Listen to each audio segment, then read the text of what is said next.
All right, so we're here with Mark with Ontario Truck Rebuilds. How's it going, man? Good, good. Yeah, so you got our juice box? Yeah, we do. We got it all blasted up and epoxied, so, you know, we didn't find anything too crazy, but there's a couple spots, but pretty good shape for 84. That's right. All right, let's get into it. Here we go.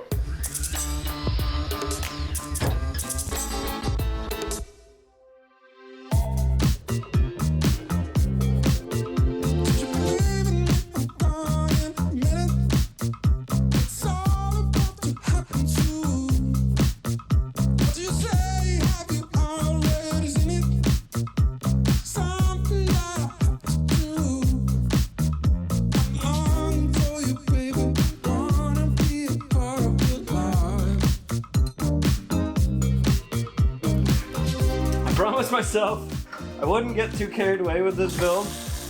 Oh, this is so much better. So these are the colors that we went with. This thing has been super good to us and has done more than it ever intended to do. We probably put more miles on this thing in the last year than in the previous 20, 30 put together. Okay, so it's in there. And then the Bronco will be back from paint in a week or two. Exciting day. This is better than Christmas because it's unwrapping a dream that I've had for a couple years. Looks fantastic, Mark. Again. And there it is, a Bullnose Bronco with a 5.0 Coyote in it.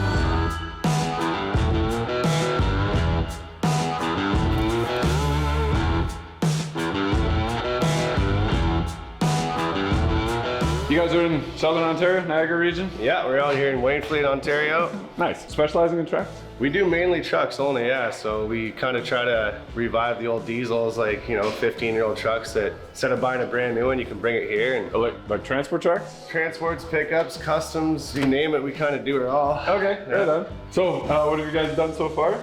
Started off with the roof, kind of got that reinforced, and then blasted the whole truck and got her sprayed epoxy so it's protected for now, and then we can start doing body work on top of the epoxy. Is it bad? No, it's pretty good. Yeah, Only good. Couple spots that need some attention, but other than that, Yeah, it's yeah. really nice shape. Yeah, good. I knew this little spot here, and I don't know if just a little weld in there. Got a little bit here too. And then I see you've been pulling dents. I like that. Not a whole bunch of cheese, just. Less cheese, the better. And then passenger floors. Yeah, so just these pinholes, just weld these pinholes and replace this little piece, and Yeah. I don't know. I think it's good Yeah, enough. we're gonna try to just replace this here. Yeah, okay.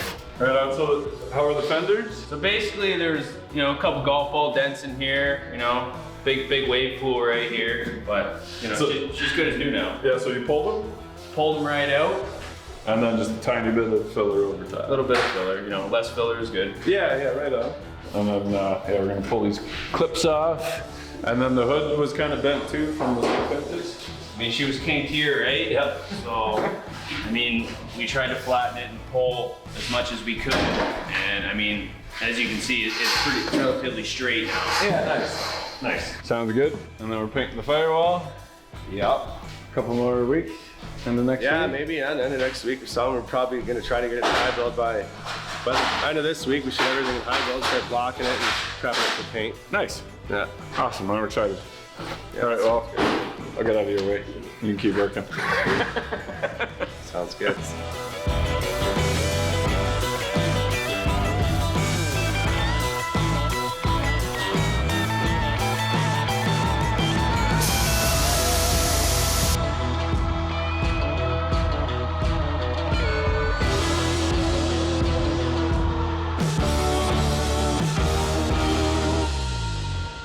Okay, so the Bronco's painted, and we're gonna go grab it tomorrow, but I'd like to line up all the doors and the fenders and stuff.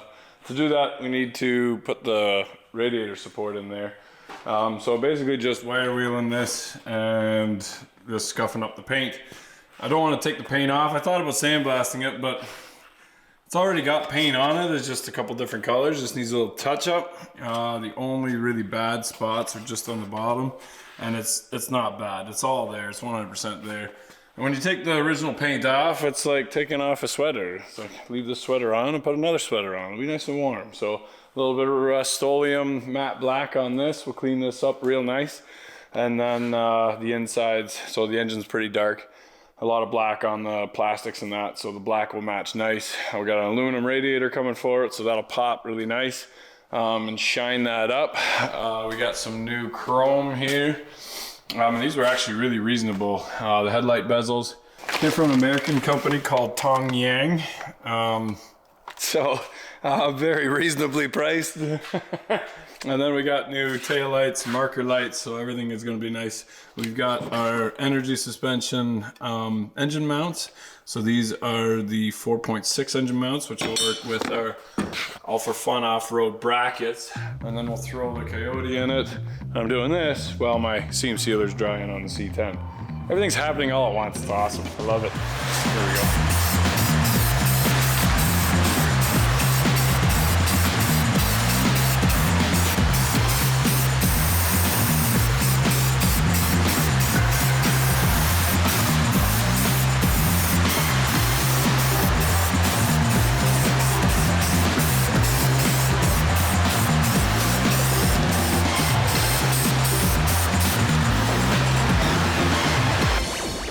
Exciting day. This is better than Christmas because it's unwrapping a dream that I've had for a couple of years. Looks fantastic, Mark. Thank you. Yeah.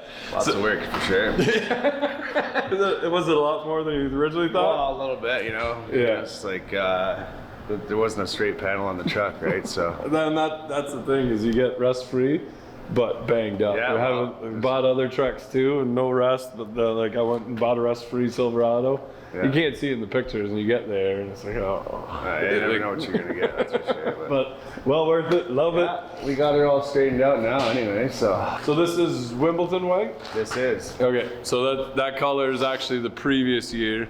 It didn't come in '84, but we really like this white, and we're doing a two-tone, so you gotta stick around. We're not done yet. It's a lot more work, but let's unwrap it and put it together. Sounds good.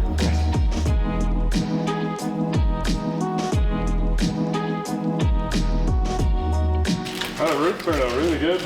You can see it's higher in the middle, but it's fine. Spent like almost 2 days up there. I only spent like 3 hours on it. So you got a story for the name of this thing? Why is it the Juicebox? Because OJ. OJ Simpson. See? Yeah. You're right. I know it's the wrong gear. Yeah. Orange juice? Yeah. If he would have had a Coyote, he would have got away. He wouldn't have been driving 2 miles an hour. Now that it's unwrapped, I actually hate this part because now we're putting doors on and everything, and it's like, it's absolutely perfect. There is nothing wrong with it, but I know I'm gonna be the one to chip it or scratch it or.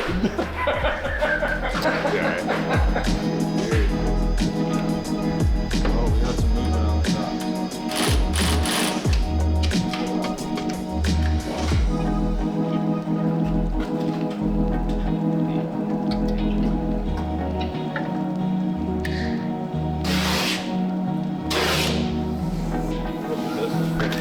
I think so. This one would.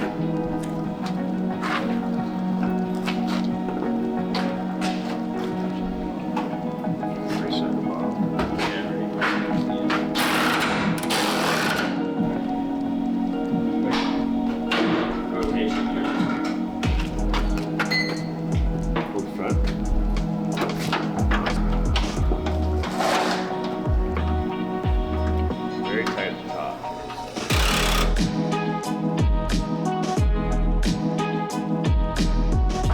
There's just like a little left here. Yeah.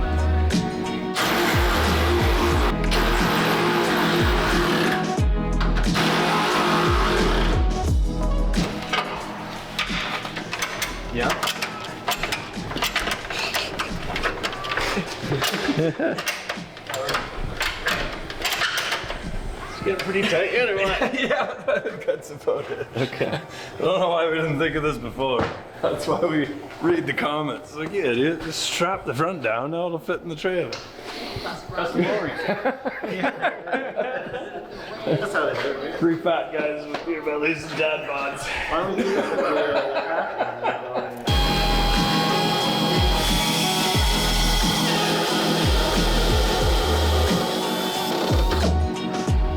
If you go back to our video series, we replaced this door and fender off of another one in Montana.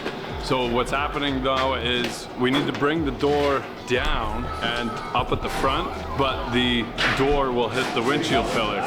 So what we did was we shimmed the front and the back body mounts and then pulled the center one just to kind of squeeze the truck a little bit this way, and did exactly what we needed to do. So you can tighten more. Why don't you just hop in the cab and I'll watch it? I could feel the gap. I felt it move too. I felt it move too.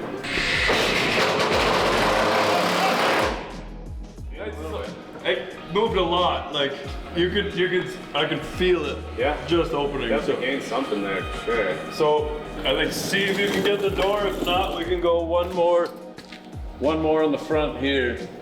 You could feel the door as he's putting it in, that the truck just tweaked a little bit, and that's exactly what we wanted. So I think now we can adjust the door properly and get this last fender on. Right there. How's the height? I think that's the same as the other side. It's just right from here to here, it's a little bit more. It seems like it's excessively, but it's right because the body, yeah, the body lines are beautiful. That's just like, it seems like it's excessive, but the body lines are the body lines. So. Yeah, you can't really change that. Strange.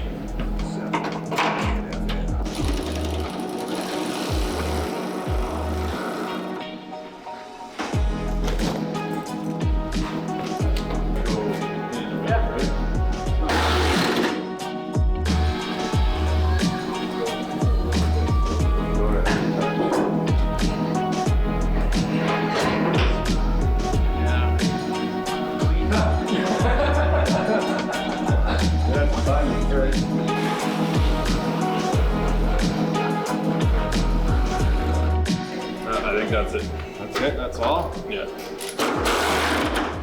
So we can push this in its touch and bolt it there.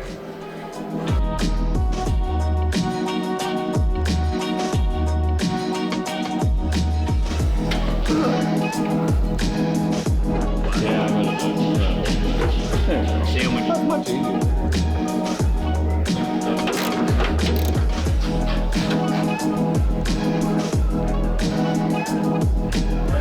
That's good.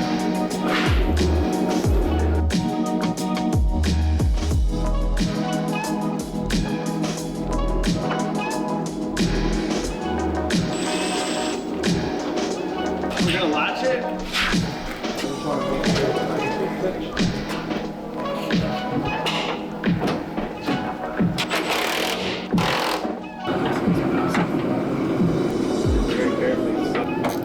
There's the clean threads. Nice.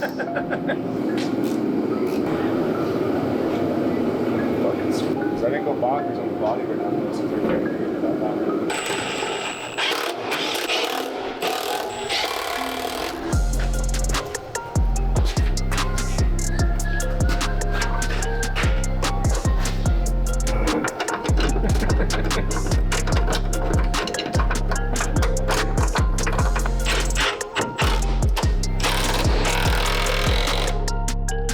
Yeah, I think we'll tighten that back up and try to adjust some bottom maybe.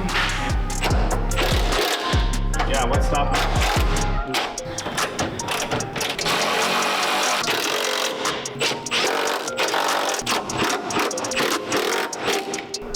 Clear over here. Yeah.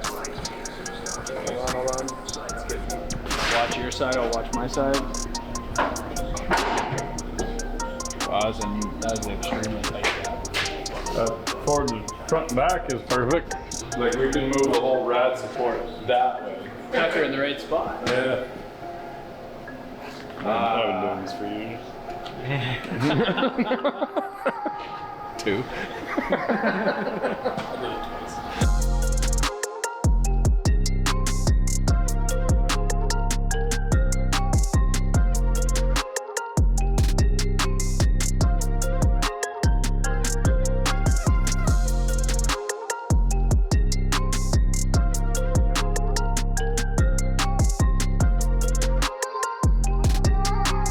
Okay, so that's it for today. We got some tweaking to do on the gaps yet, but we got to get going. We will come back with the trailer and grab it next week when she's all set and ready to go. It's the end of the day and I can't get on it this weekend yet anyway. I got lots of stuff to do on C10. So yeah, we'll grab the trailer and we'll be back next week. Okay, so we're gonna put this Coyote in, but that was a manual before, and we're going back to torque converter. So I gotta get this pilot bearing out. And I used grease before, but somebody said to try bread. So we got all our bread crusts. The chickens are going to miss out on their daily snack. And half-inch extension fits pretty tight in there, so we'll see if that works. Now I don't think that, it looks like it's solid behind there. If it's not solid, it could be like a little frost plug or whatever in there, and you could punch that out and fill your crank up with bread. Don't do that. So it should take 1 or 2 pieces of bread. If you're putting an entire loaf in there, you got a problem.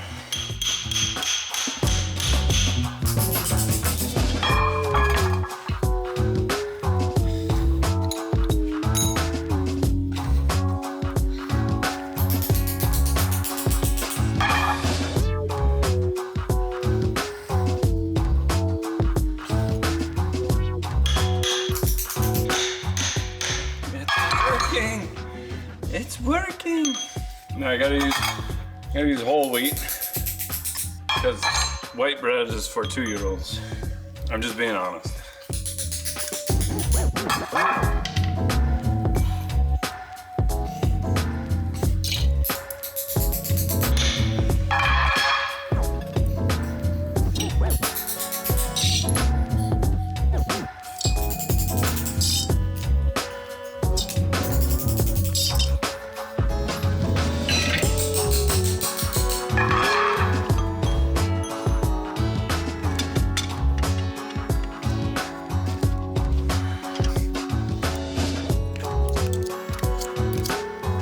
Okay, got the bearing out, and the chickens still get a couple pieces of bread. Everybody wins. Here we go. Don't leave it in the shop because that's mice. Okay, before we do anything on this, we're going to protect our new paint. So, happy to show you guys our new fender covers that we had made. They've got magnets on the back, nice felt so it doesn't wreck your paint, and hooks, just in case you're worried about them falling off. So, stick them over, they stay nicely in place. Fender covers that don't have a way to stay on are kind of useless to me. And these are the arch in there, so when you're working on your big trucks, you can still climb up onto your tire or have your tire step there and not worry about pulling it down or scratching it as it's coming down. So only 4 little magnets on there, which is enough to hold it on, but easy enough to wipe off, because in a shop where you do work, you do get the steel the steel shavings on there. So it kind of works backwards if you've got all steel scratching the top of your fender to protect the sides, right? So I really do like the clips more than anything. And now you can let everybody know that you're working on your project and you're gonna finish it. There we go. And you hit them up and get them on our website. Good investment to protect your hard work. Here we go. Okay, so we got our energy suspension mounts on there, and those are a direct bolt from the 4.6 to the 5.0. The mounts are exactly the same, so hopefully these will slide right in, and the engine's in. We got a new stud kit coming. I rethreaded all the holes, so that should be good. And then we got our exhaust manifolds waiting for us. They're at the border. We just gotta go get them. So let's see how this fits. Here we go.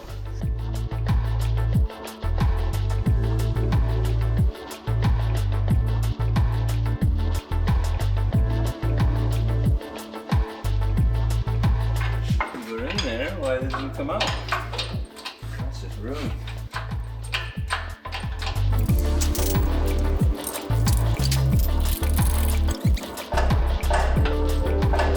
So the mounts have a little knob on there.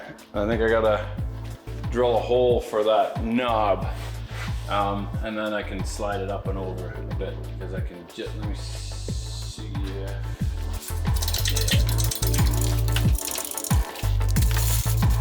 Okay, so I just drilled a hole beside there. So now that nub can fit in that hole. We're flush and we can still go up and down and change our angle a little bit depending on how the engine has to sit. So did that for both sides. We'll let Bob know that he's got if you're using energy suspension mounts, that you have to put a little slit in there with the CNC cutter when he does it, but we'll try again. Here we go. Oh, also had to cut just a little nub off of the steering. It's just a bit tight there yet, but other than that, it should be good.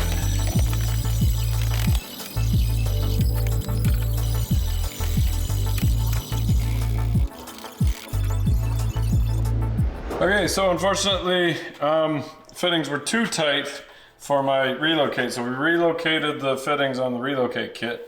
Basically, I had vents weld the hole shut. There was 2 holes here.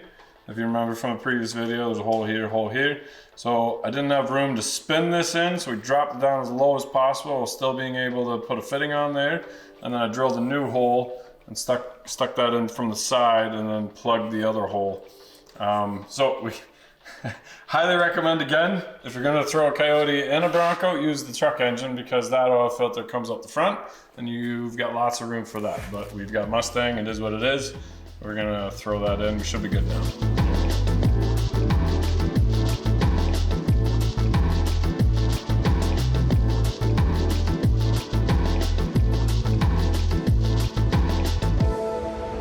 And there it is. A Bullnose Bronco with a 5.0 Coyote in it. It's been a long time coming, and I'm very, very happy that this is all coming together. Very stoked. So, next thing is transmission. I'm gonna put the 6R80 in it, 6R80 and the transfer case, so that I can measure my drive shaft. So we'll throw the 6R80 in and the transfer case. I'll have to make a transmission mount. Then I'll put the 9-inch in, and then I can measure my drive shaft, and then pick up the drive shaft for the Ford front axle and drop off that yoke for my drive shaft for this. Oh, so good. Now, if you're wondering why I didn't put the transmission in with the engine, I had these little straps lifting up on the engine. I don't think they were rated for engine and transmission. They were rated just for the engine. So just to be on the safe side, rather than reslinging the whole engine, I figured I'll just put the transmission in from the bottom. So besides, then I get to lay down. Then I'd be on my feet the whole time if I did it together. Now I get to lay down and do some bench presses. Here we go.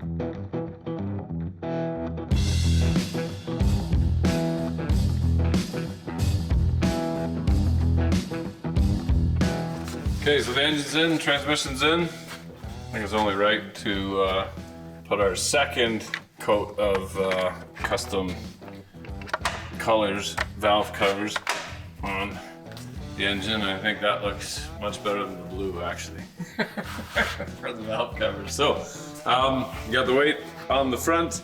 Now we can throw the, I got the back up on axle stands. Going to remove this axle so we can throw that in the trash.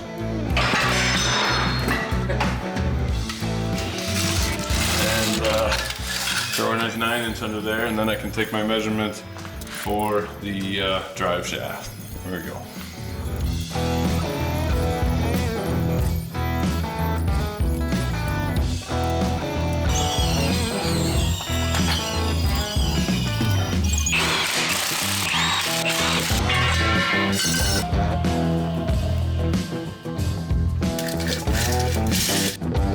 Alright, so we got a rear axle in. I put that in as quick as I could so we could order the drive shaft after I put the engine and transmission in.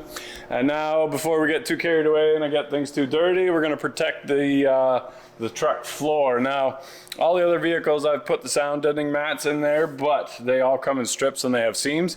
And because this doesn't have a top and I don't like driving with the top on, I'm sure it's going to get wet at some point, and I don't want water sticking in between the seams and then rotting the floor out, because as you see, we have a really nice floor. So the solution to that is we're going to bedliner it.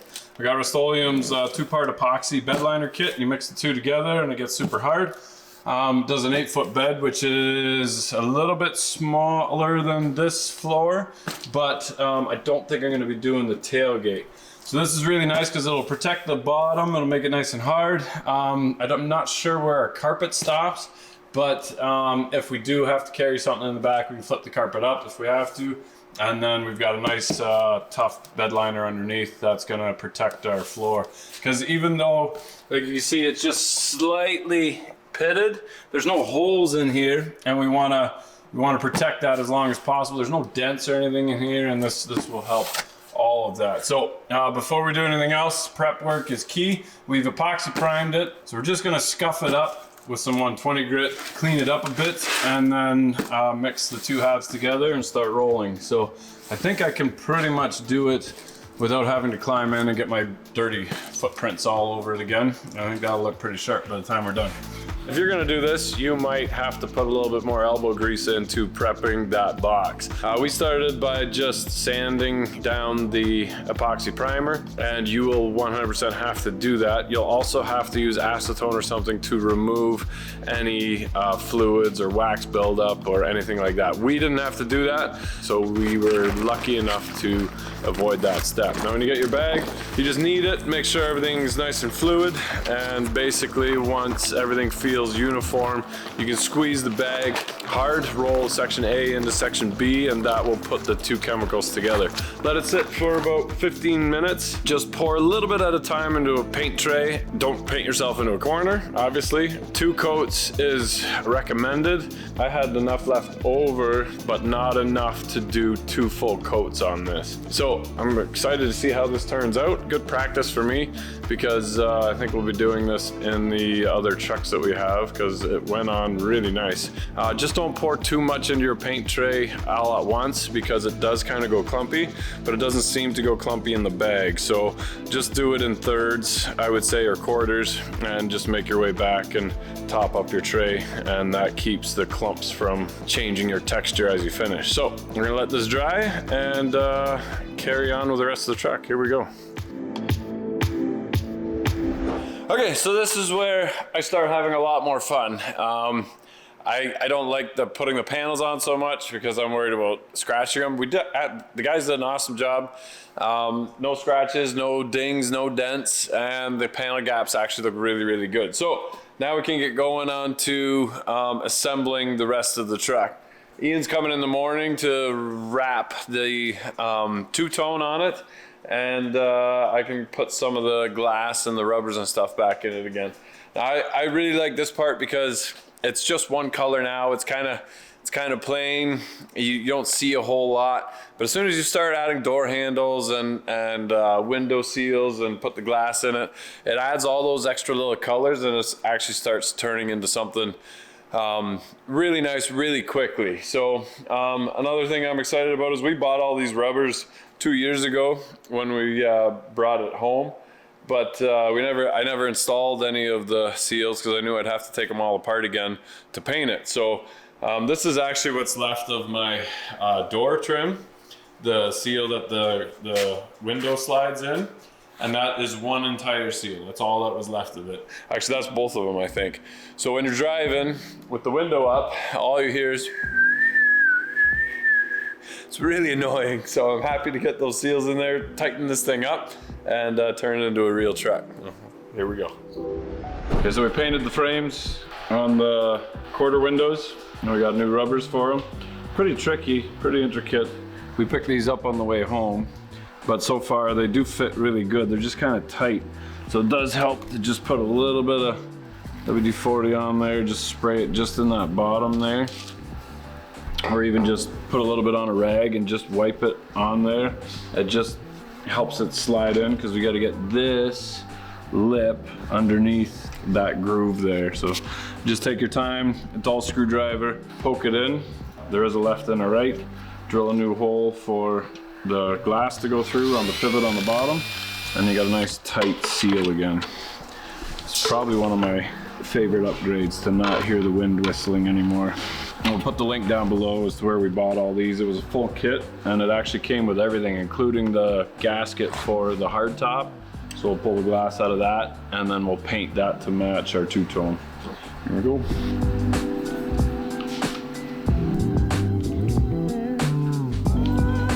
Sure there's a tool for this? Well, this is my 4th quarter window in 40 years. I'm not gonna buy that tool.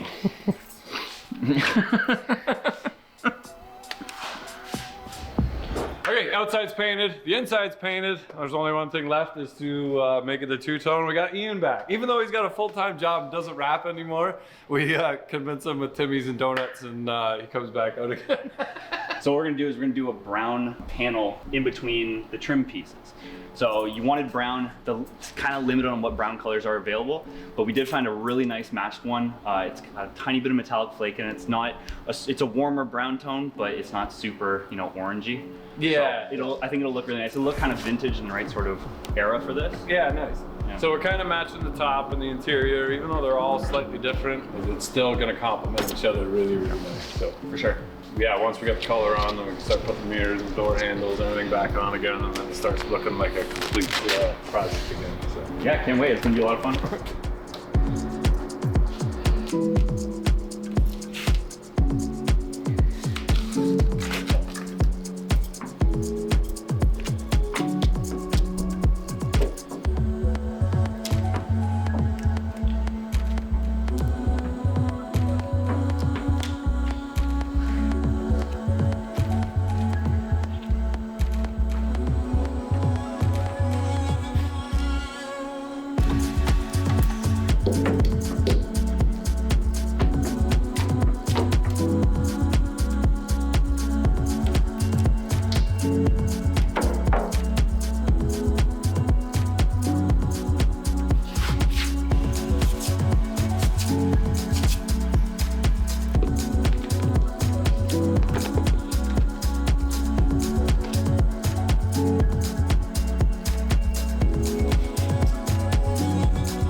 Okay, so that's it. That looks, it's so awesome. Something that you've been thinking of so long, and then to see it come together, nice work again. Yeah, no, it looks fantastic. You like your color selection on this, both the paint job and the vinyl? Yeah, It looks really good. So you can see the sun, there's a little bit more sparkle metallic in there, so that it'll flop kind of like a lot of our paint jobs, but yeah. Yeah, I think with the vinyl just inside, like you don't get quite as much of like the rich color, but when you get the sun on it, it's gonna be really nice. Yeah, right on. Apparently he doesn't do vinyl anymore, so you can't call him, but once in a while we're gonna You missed your chance. You missed your chance. Nice. All right, and I think that's it for this episode. That's all our colors. It's not finished yet without the trim on there, But it's gonna take me about a day to polish everything and straighten everything out. I got a couple dings and dents to knock out yet. But that's gonna come up later. I wanna put more of the rest of the truck together first. But you can imagine a nice shiny trim here, and the mirrors and the lights, all those little extra colors and stuff add a lot to it. But thanks to Mark and the crew for painting and getting it back to us so quickly. Excited you can see it at Motorama, which is actually 2 weeks away. 2 weeks to get this thing together, get it running, get it moving. And the C10, there's no cab on the C10 yet, no box on the C10 yet. Both of those are not running yet, but we'll have it there at Motorama one way or another. Hope to see you there March 9th, 10th, 11th, and 12th. 10, 11, 12, and get out there and work on stuff, guys, because what a feeling. Here we go.